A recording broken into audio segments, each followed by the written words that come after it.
Je salue comme ça le peuple de la diaspora, je salue tous les combattants, je salue toutes les combattantes et je salue le peuple du 237.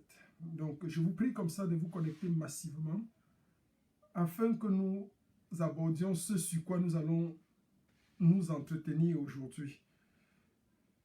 Je salue comme ça tout le monde et je dis bonjour à tout le monde, je dis bonjour à tous les Camerounais de la diaspora, je dis bonjour à tous ceux qui nous écoutent de près ou de loin. Il est important pour nous de prendre la parole comme ça parce que nous avons une communication très importante à vous faire passer, parce que l'heure est très grave. L'heure est effectivement très grave. Le temps pour vous comme ça de vous connecter massivement, de partager massivement le live, la communication d'aujourd'hui durera à peine 15 minutes. À peine 15 minutes. Et je ne pense pas qu'elle atteindrait 15 minutes.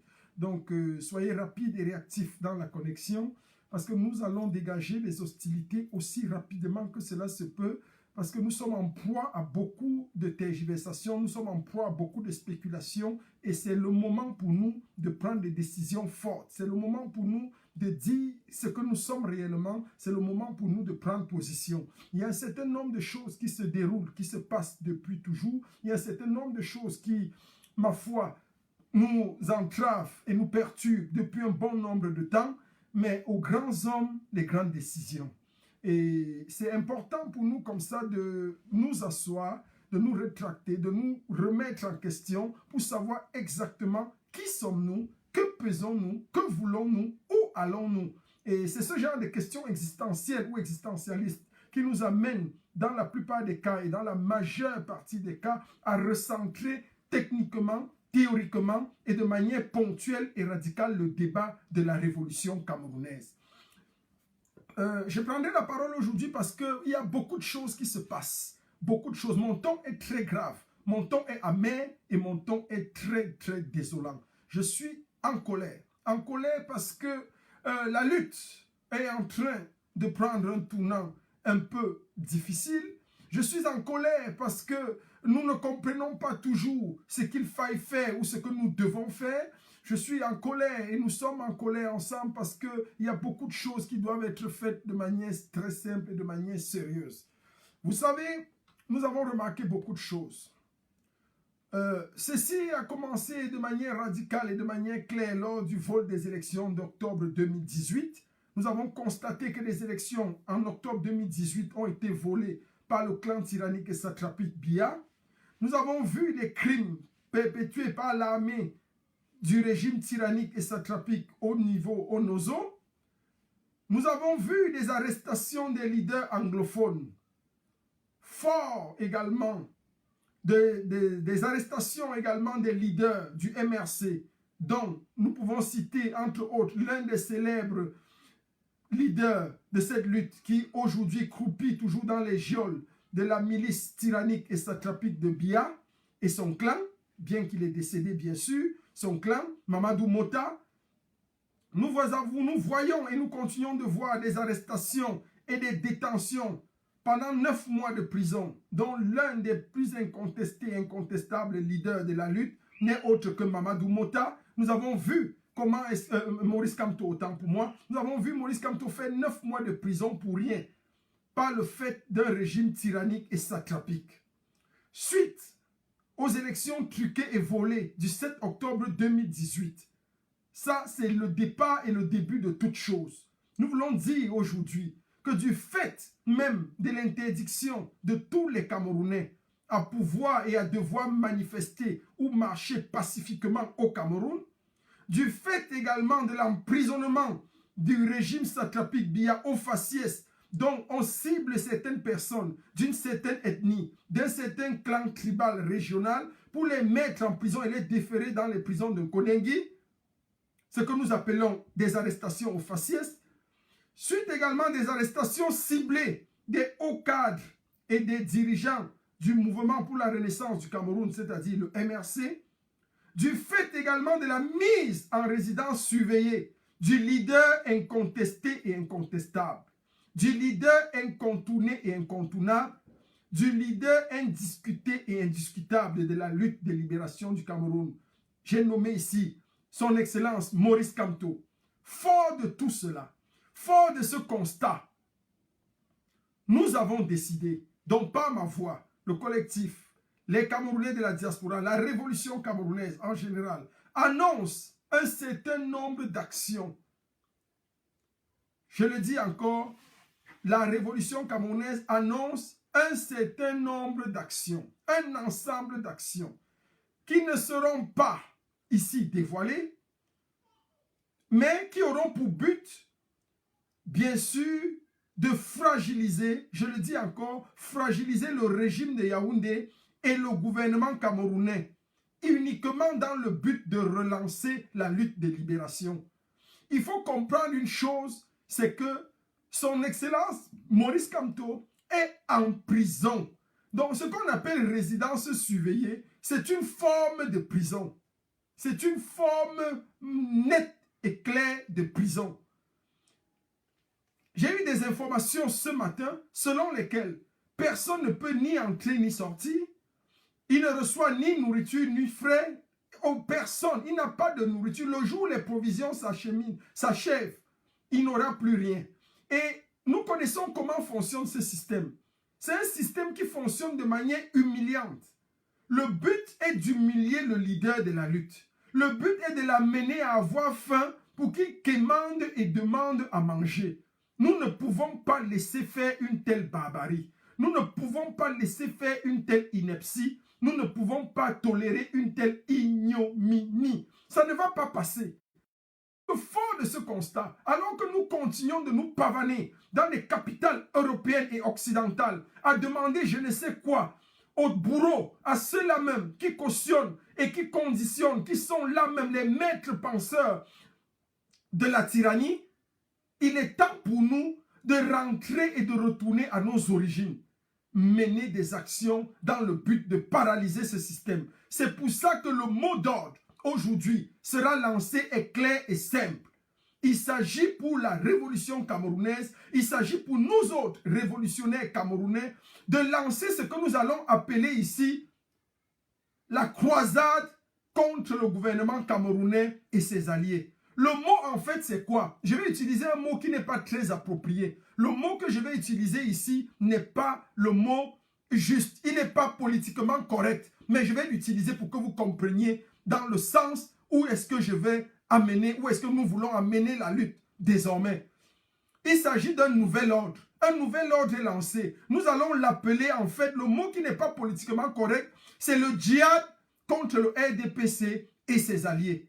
Donc nous lançons désormais un djihad franc, sévère, dur, radical contre le RDPC et tous ses alliés. Tous ceux qui pensent, tous ceux qui confessent Biya, tous ceux qui vénèrent le clan, le régime satrapique de Yaoundé, tout cela entre dans la ligne de mire de nos croisades. Désormais, nous lançons des croisades. Désormais, nous allons lancer un type de croisade sérieuse et claire contre le système de Yaoundé et tous ses alliés. Ces croisades ont pour but de faire quoi? Ces croisades ont pour but de renouer avec le combat véritable. Ces croisades ont pour but de recentrer la lutte autour d'un leader qui n'est autre que le président élu, son Excellence Maurice Kamto. Ces croisades ont pour but de restructurer le combat. Ces croisades ont pour but de renouer avec la nature même du combat. Parce que nous l'avons perdu. C'est pour ça que je le dis d'un ton sévère. Quand est-ce que cesseront les croisades désormais? Les croisades ne cesseront que si, première condition, les élections du 6 décembre, prévues le 6 décembre, sont simplement et purement annulées. Les croisades ne cesseront que si la guerre au Nozo est volontairement arrêtée par le système de Yaoundé et sa clique. Les croisades ne cesseront que si il y a eu une absence, c'est-à-dire un code électoral consensuel pour toute élection future, pour toute élection à venir au Cameroun. Et les croisades ne cesseront que si le peuple camerounais dans son entièreté, dans sa globalité, dans sa totalité, est autorisé à marcher de manière pacifique, sans autre forme de procès. Et c'est ça le but même de ces croisades.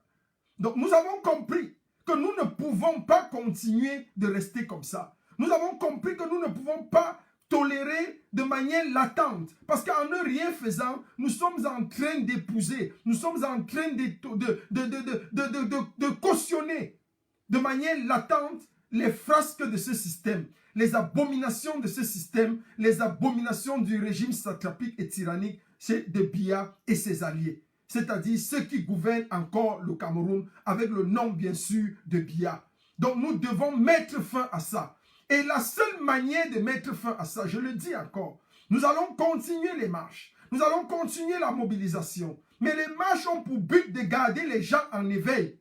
Les marches ont pour but de maintenir le peuple, de maintenir une certaine pression. Mais ce qui fera renverser cette tyrannie, ce qui fera fléchir le régime, c'est les croisades que nous allons lancer. Je ne vais pas ici dévoiler le contenu de ces croisades. Je ne vais pas ici dévoiler le contenu de ce djihadisme qui sera ciblé et qui va amener les tortionnaires de Yaoundé, les tortionnaires du 237 à subir les frasques de la diaspora résistante et combattante. Je ne vais pas ici citer le contenu de ces croisades. Mais je laisse aux uns et aux autres le soin d'en être les victimes, c'est-à-dire ceux qui sont à Yaoundé. Nous, ensemble, Camerounais de la diaspora, révolutionnaires de la diaspora, ennemis du système dictatorial de Yaoundé, nous nous levons comme un seul homme. Parce que nous avons compris une seule chose. Les hommes sont les seuls agents de leur histoire. Seuls les hommes sont les agents de leur histoire. Personne d'autre ne verra et n'écrira l'histoire de la libération du Cameroun si ce n'est les Camerounais, si ce ne sont les Camerounais. Les Camerounais seuls peuvent écrire l'histoire et doivent écrire l'histoire de leur libération. Le djihad contre le RDPC et ses alliés, c'est ce que nous appelons encore la croisade internationale contre le gouvernement et le régime de Yaoundé est ainsi lancée. Les Camerounais de la diaspora sont fâchés. Notre colère va être transformée en acte politique. C'est fini la récréation.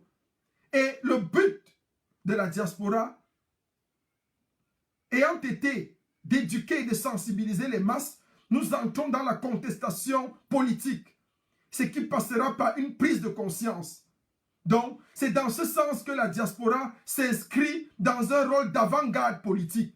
Parce que quoi? Parce que les oppositions naturelles, factuelles au Cameroun ont échoué. Elles ont toutes échoué à s'opposer, à combattre ce système clanique, tyrannique qui embrigade et froisse les libertés individuelles des Camerounais. Voilà ce dont il est question. Il nous revient maintenant, nous, Camerounais de la diaspora, de nous lever comme un seul homme et de revendiquer, de nous approprier notre histoire, de nous réapproprier notre pays et de nous réapproprier également nos libertés. On ne peut pas laisser ce régime continuer de nous torpiller. Je me répète encore de manière simple, compte tenu du vol des élections de 2018, les crimes perpétués dans l'armée Onozo, les arrestations des leaders anglophones, les arrestations du MRC, dont Mamadou Mota, les arrestations et la détention depuis 9 mois de prison des membres de la coalition gagnante, suite aux élections truquées et violées du 7 octobre 2018, du fait de l'interdiction de toute marche pacifique, du fait de l'emprisonnement au faciès qu'on regarde et qu'on observe au Cameroun depuis quelques jours, et des arrestations ciblées des hauts cadres et des dirigeants du MRC, du fait également de la mise en résidence surveillée du leader incontesté et incontestable de la révolution, j'ai nommé ici son excellence Maurice Kamto, nous avons décidé que des croisades contre le régime de Yaoundé et ses alliés sera désormais le nouvel ordre dans lequel la révolution, la lutte de contestation va s'accentuer et se perpétuer. Fini la récréation, fini les jeux de mots et les jeux de scrupules. Nous entrons contre vous désormais dans une croisade radicale et pure. Vous nous avez obligés à nous radicaliser, nous sommes obligés de réagir. Vous nous avez poussés à la radicalisation, nous sommes obligés de vous le montrer. Donc désormais, le régime de Yaoundé et le gouvernement seront sur la ligne de mire de la diaspora résistante. Nous allons vous croiser. Nous allons croiser vos actions, nous allons croiser vos interactions et nous allons vous montrer que c'est la diaspora qui donne le ton. Il ne s'agit pas pour nous ici, je le répète encore, d'aller vers quelque bourreau que ce soit, supplier quoi que ce soit. Non. Nous pouvons constater qu'une puissance nous suit, collabore et est avec nous, mais nous n'allons pas et nous ne pouvons pas ici jouer le jeu de l'Occident. Parce que nous croyons que Seuls les peuples peuvent changer leur histoire. Seuls les peuples sont des agents de leur histoire. Personne d'autre, aucune autre puissance. Aucune puissance, ni l'Allemagne, ni la France, ni la Suisse, ni l'Angleterre, ni les États-Unis ne peuvent être des agents vecteurs et qui peuvent propulser le changement de notre histoire. Seuls les Camerounais. Et pour cela, nous pouvons avoir besoin de certaines puissances. Dans le cadre de la contestation, de la constatation, autant pour moi, mais pas dans le cadre de la supplication à faire quoi que ce soit. Non, non, non. Ne tombons pas dans ce piège-là. Ne tombons surtout pas dans ce piège. Il s'agit pour nous ici de lancer une série de croisades contre le régime de Yaoundé et ses alliés. Et nous allons nous y faire. Nous sommes attelés à cela. Et la croisade est ainsi lancée. Il faudrait que cela de tous. Parce que le président élu, son excellence Maurice Kamto, est en prison, embrigadé. Et il est hors de question, je dis hors de question, que la diaspora ne fasse rien. Surtout par le mouvement qu'on ne peut pas tolérer ça. Jamais, jamais, jamais. C'est une insulte à notre lutte. C'est une insulte à notre capacité à agir. C'est une insulte à notre dynamique. C'est une insulte à notre force de frappe. C'est nous. Nous avons des faits d'armes sérieux qui parlent en notre faveur. C'est nous qui avons chassé Biya de la Suisse. C'est nous qui avons chassé Biya de l'hôtel intercontinental. C'est encore nous qui avons orchestré et ordonné la libération de son excellence Maurice Kamto, alors qu'il avait fait 9 mois en prison avec tous les alliés. C'est le fait de nos actions. C'est ce que nous avons fait qui a propulsé notre dynamique si haut et si fort qu'il a été obligé de libérer le président élu et tous les membres de la coalition qui étaient emprisonnés avec lui à ce moment-là. Donc, ne tombons pas dans l'erreur. Ne tombons surtout pas dans l'erreur. La lutte aujourd'hui se veut très intelligente, très ciblée et très caractérielle. On ne peut pas gagner cette lutte si on continue de rester dans l'endormissement, dans le sombrisme. On doit pouvoir se réveiller et réfléchir. Et c'est dans ce sens et dans cet esprit que nous avons mis sur pied la croisée et les croisades.